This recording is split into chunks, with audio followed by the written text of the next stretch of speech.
Have you ever wondered how a narcissist is able to capture you? How they're able to weave everything in a web of manipulation and control to be able to get you to the place that you are completely stuck, that you're completely hooked on them. Maybe you found yourself feeling charmed or drawn in by their flattery or their attention or some of the things that you did. Maybe you found them repulsed by them, but still drawn to them at the same time. What is actually happening there? A lot of times you get to the place and you all of a sudden you realize their true nature and their true intentions. You're like, how did this happen? How do I even get stuck in this? So I want to talk to you about a couple things today about the tactics that narcissists oftentimes use to capture the targets, to hold their targets, and to keep them. Okay, from the initial stages of flirting and seduction down to the more insidious manipulation and control that you're going to see inside of the relationship. And we're going to break that down. So there's going to be 5 different things I want to talk to you about today. Okay, if you guys are new here, my name is Ben Taylor. I'm a self-aware narcissist on this channel to provide awareness, growth, healing, change, and development. Trying to help people get awareness about narcissistic abuse, how's that shown up in my life, how I've demonstrated that, and how it's been hidden in your life for maybe a long period of time. Maybe this is the first time you're coming to some of this information. You're like, I didn't realize this is what I'm dealing with.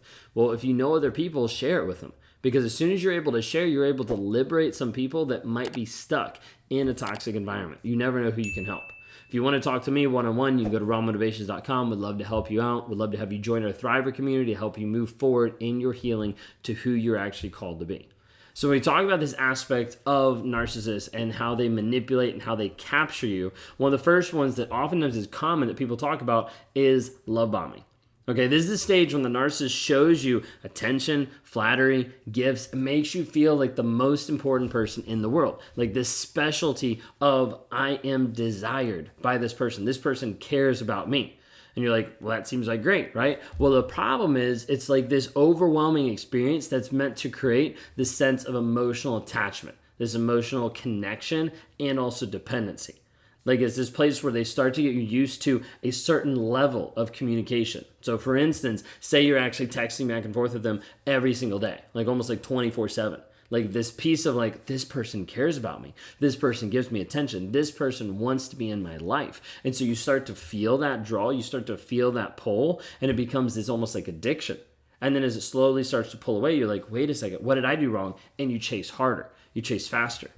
So think of it this way, even with the text messaging idea, the narcissist may send you dozens of text messages a day. Okay, tell you how amazing you are, pump you up, make grand declarations of love. A lot of times you'll see this early on in the relationship, 2 weeks in, man, I just cannot wait to marry you. And you're like, whoa, wasn't expecting that. And then they're like, oh, I'm just kidding, but it would be awesome, wouldn't it? And they start pulling you in slowly by slowly, just in the initial stage. A lot of times love bombing is very fast, okay? It's not always, but a lot of times it is very fast, where it's ramped up. The speed in which they get with you is very quickly compared to a regular relationship or compared to what you would normally date. Narcissist seems to move very fast. You need to understand the narcissistic time compression. A day with a narcissist sometimes can be a week. A week can be a month can be a quarter. These happen really quickly because stuff is packed into it. The first relationship, you're talking about kids, and you're like, how did I even get here? And all of a sudden you start to realize this person's been pumping you up from the very start in order to manipulate, in order to control you. So the second aspect of how they capture you is this aspect of mirroring. Narcissists are experts at being able to mirror their targets. Now, sometimes this is chameleon effect of where they're changing personalities, preferences, desires, different things like that to be able to get with you. When they use this, they'll use information to be able to help themselves seem like the perfect match, the best person, creating a false sense of compatibility, connection. And a lot of times you're like, this is my soulmate. This is the best person ever because I connect with them. I understand who they actually are. So for me, a big aspect of mirroring came down to music and movies. Okay, that was one of my go-tos. It was an easy one. I'd connect with someone about the music that they listened to. We'd share playlists, we'd interact, I'd see their music, I'd look at the stuff they listen to, all these kind of things to be able to get a better idea of who they are, of who they how they interacted, what they thought, what they processed. A lot of times I could take a look at a person that I was with, I could take a look at their music and I could know exactly how they felt. Sometimes I could know how they felt even before they knew how they felt because I was looking and seeing the nuances there and being like, wait a second, this is what's going on. So then I would take that and I would mirror it back to them. Like then they would say, oh my gosh, like you have the same music. Like you connect in the same exact way. We are so much alike. And I'm like, I know, right? It's kind of crazy. It's like that was the whole aspect of being able to connect and build a connection with other people. You have to understand there's a big part of this that happens really subtly and really quickly.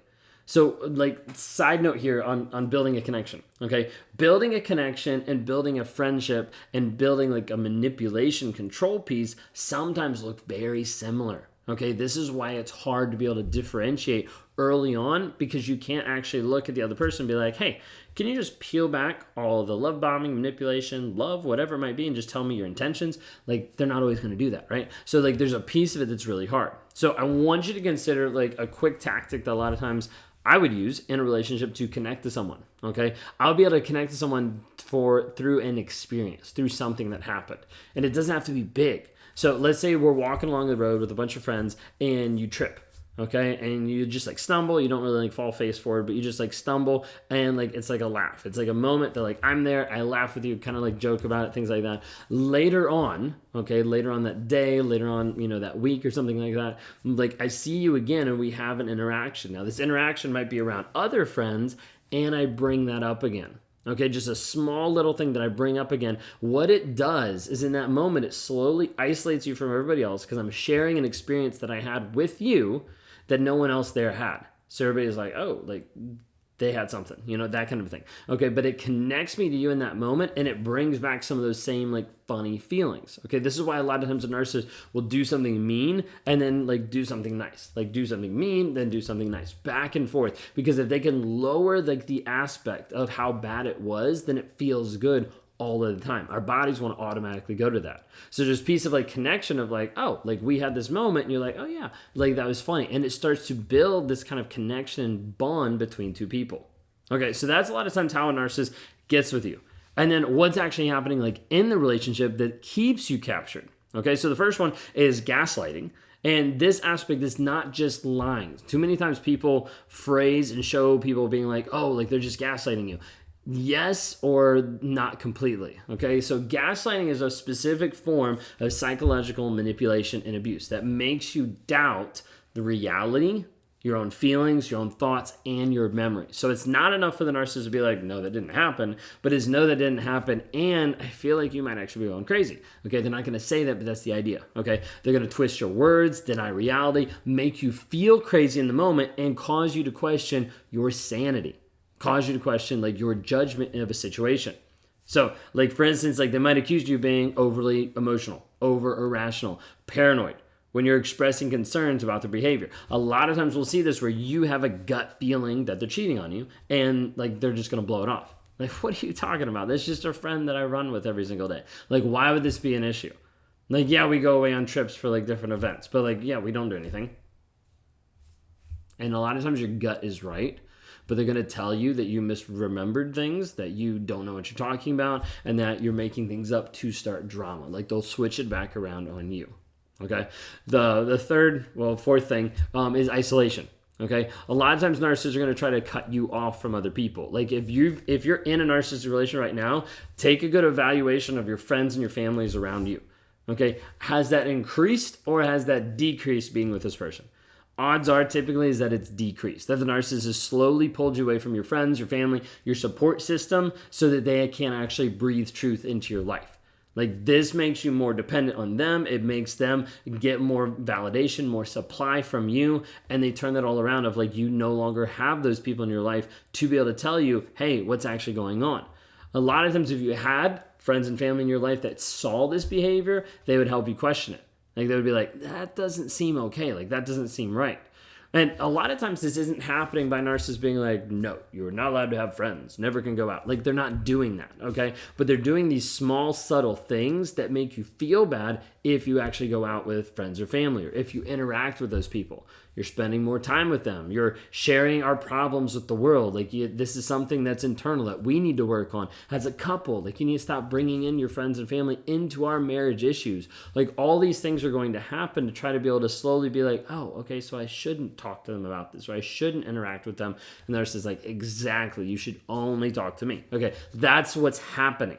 And a lot of times people think like, oh, no, I wouldn't be isolated. They wouldn't do this to me. But they're slowly discouraging you, keeping you away from those people. Like sometimes it's just emotional manipulation, like making you feel guilty that you actually spent time with people, making it all about them. Or like you go out and you spend time with your friends, you come back and you get the silent dreamer for like a day and you're like, what did I do wrong? Oh, it must be because I went out with my friends. So it slowly is like, if I want to go out with my friends, here's the price I have to pay. Like they're going to be mad at me for a day or two. Okay.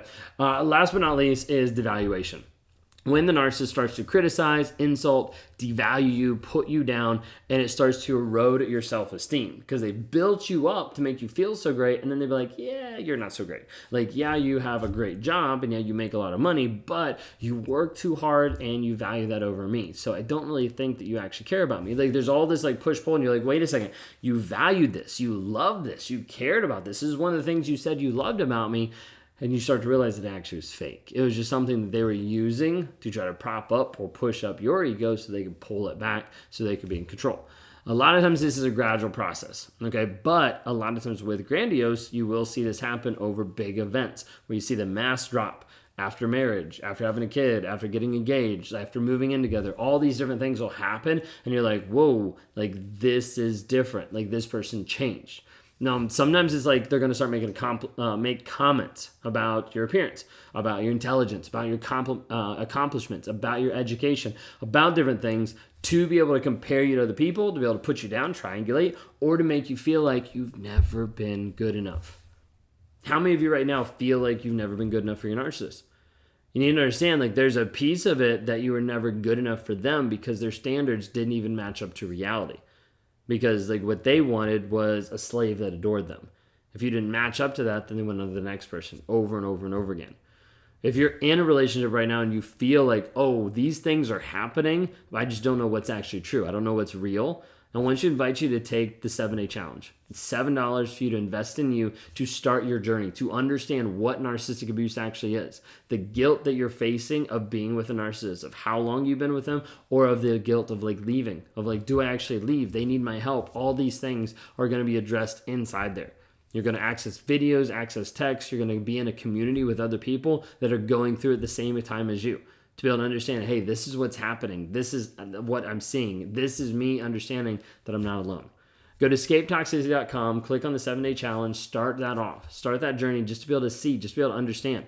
If you're unsure, there's a couple of videos there to show you what it's about. If you want to talk to me, if you want to interact with me one-on-one, whether that's coaching and trying to help you break free from the toxic relationship, or how do we put back the pieces moving forward, of building the boundaries, of setting up the goals, the vision and values of the directions that we're going, you can go to rawmotivations.com, click on the one-on-ones. We'd love to help you move forward in your healing journey.